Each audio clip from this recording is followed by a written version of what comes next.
Starting with our top story now, India and China are holding their 7th military level talks today in Chushul on the Indian side of the line of actual control. Now, the co-commander level meet is expected to not only take stock of the situation on ground but also discuss de-escalation measures by the Chinese side. The Indian delegation is being led by 14 co-commander, Lieutenant General KPG Menon and senior diplomat Naveen Srivastava are also part of this delegation. Now, in a first, Chinese Foreign Ministry official is also participating in these military-level talks. Both the countries had called for a halt in troop deployment in the last military-level talks, which were held on September 21st. In a joint statement, India and China are to stop sending more forces to the front line. Meanwhile, the U.S. Secretary of State Mike Pompeo has warned India of Chinese aggression ahead of talks between Washington and New Delhi. Pompeo said that China has deployed 60,000 troops at the LAC. Earlier, the Indian Air Force carried out sorties in Ladakh amid heightened tensions between India and China. MiG-29 fighter jet, Chinook and Cheetah helicopters as well as C-17 Globemaster transport aircraft were seen participating in the operation. The activities are seen as preparation for the winter onset. The colder months, as you know, pose challenges like snowfall and low visibility. The Indian Air Force has said that the forces were ready and well positioned to take on the adversaries. Last month, the Indian Army conducted an exercise in Ladakh as well. T-90 and T-72 tanks participated in the drill, which was held near the line of actual control.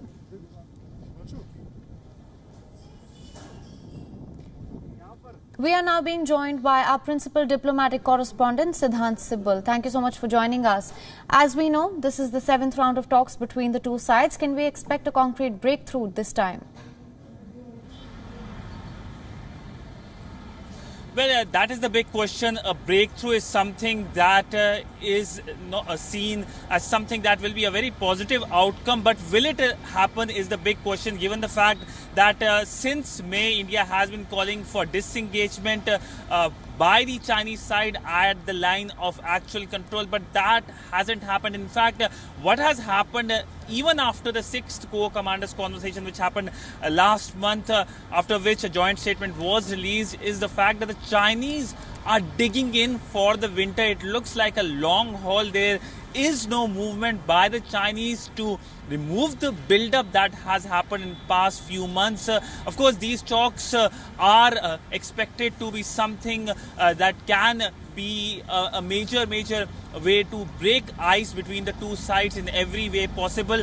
But we have seen how the Chinese side has been firm on what it seems what it has been saying is its line of perception at the line of actual control. But by and large, September saw a lot of activity. Two major important developments that happened in the month of September was the meeting between the Indian Foreign Minister and the Chinese Foreign Minister, after which the joint statement was released, and the 6th co-commanders conversation, after which the joint statement was released by both sides. So two joint statements in the month of September. But interestingly, in the month of October, earlier this month, we saw a question being asked to the Air Chief during his annual press conference, asking him that what is the situation, does he see some positive development in the next 3 months? He replied that it depends on the Chinese first, and secondly, he says that there is no actions happening on the ground. So there are ominous signs as well. We have seen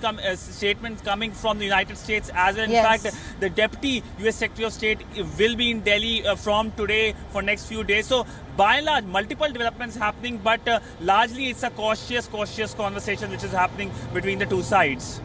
Yes, Siddhant, that's actually what I was going to come to next. The United States has warned that China is amassing troops along the LAC. How do you assess the impact of this on the talks today?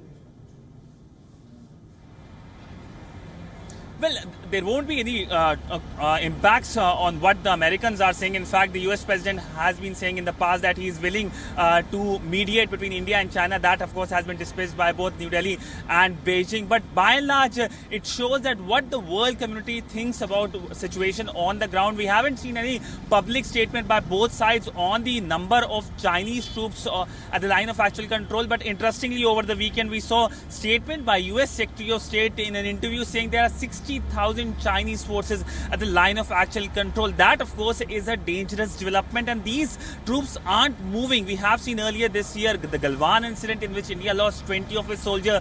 Then, of course, the situation remained precarious after the Chinese tried to occupy areas in the south bank of Pangong Lake. So it doesn't look like talks are headed in any direction, because we are dealing with a very, very aggressive China, not only with India but with other of its neighbors.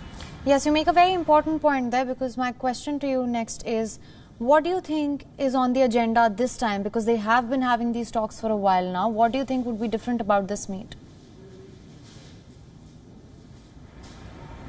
Well, this time the big focus is disengagement at the line of actual control, something that has been the main point of agenda and discussion in past few conversations, whether it's diplomatic conversation, WMCC, or whether it is the military conversation, that is the Corps Commanders conversation happening. But we have seen when the first Corps Commanders meeting happened in the month of June, both sides had come to an understanding that there will be a disengagement, but the Chinese side went against the understanding, the consensus, and that is why the Galwan incident happened. So we never know how the Chinese will act, because now India and of course the world community is dealing with a China which is something else. It's not following the normal rules of international diplomacy or how the world works, and it is going against the normal rule which is present, which is a post-World War II order, and it is going against it. Perhaps the Chinese see the coming of age